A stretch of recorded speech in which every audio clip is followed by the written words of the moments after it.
के दुख दर्द में काम आए उसे इंसान कहते हैं। हम बात कर रहे हैं वृंदावन ई रिक्शा चालक समिति की।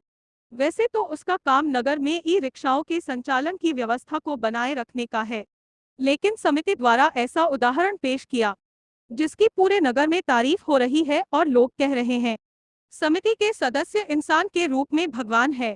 बताते चले, नगर में एक गरीब ई रिक्शा चालक रिक्शा चलाकर अपने परिवार का पालन पोषण करता था। कुछ समय पूर्व उसकी मृत्यु हो गई, जिससे परिवार के सामने आर्थिक तंगी भी आ गई।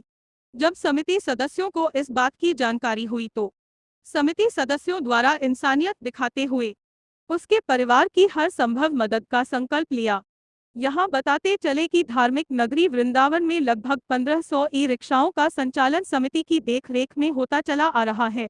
वही समिति से जुड़े सभी सदस्य ई रिक्शा चालकों की हर संभव मदद के लिए तैयार रहते हैं। समिति द्वारा मृतक ई रिक्शा चालक अखिलेश राजपूत के परिजनों को आर्थिक मदद स्वरूप उनकी पत्नी विनीता देवी को 51,000 रुपए का चेक दिया है। समिति अध्यक्ष ज्ञानेंद्र सिंह ठाकुर ने बताया कि मृतक अखिलेश गांव राजपुर में रहता था, जो समिति से जुड़ा हुआ था। इसी को देखते हुए समिति के अधिकांश सदस्य उनके पैतृक निवास पूठन सकरौली इटावा पहुंचे, जहां जाकर उनके परिजनों को आर्थिक मदद स्वरूप 51,000 रुपए का चेक दिया गया है। इस दौरान उपाध्यक्ष अजीत सिंह, अभिषेक खंडेलवाल, योगेश कुमार, गौरव कुमार शर्मा, अजय मलिक, बबलू भारद्वाज, मुकेश बघेल, करण प्रजापति, पिंटू दिवाकर, महेश प्रजापति आदि मौजूद रहे।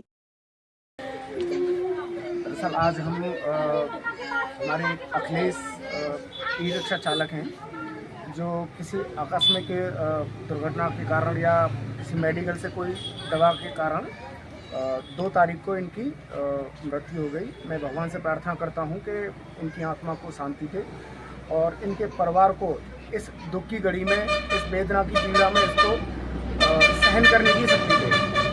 और यहाँ पर और भी सभी भाई हैं। हमने ई रिक्शा चालक समिति की ओर से इनके बच्चों को, जो एक बड़ी बेटी है जिसका नाम आरजू है, 10 वर्ष की है, और छोटा बेटा है जिसका नाम प्रिंस है, वो 8 वर्ष का है। तो इनके लिए हमने एक ई रिक्शा चालक समिति की ओर से 51,000 रुपये की एक सहायता राशि दी है।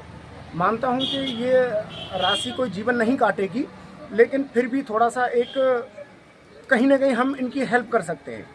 तो मैं इन सभी से प्रार्थना करूंगा कि एक इस दुख की घड़ी में इन पूरे फैमिली को थोड़ा सा सहयोग दें, शांति प्रदान करें।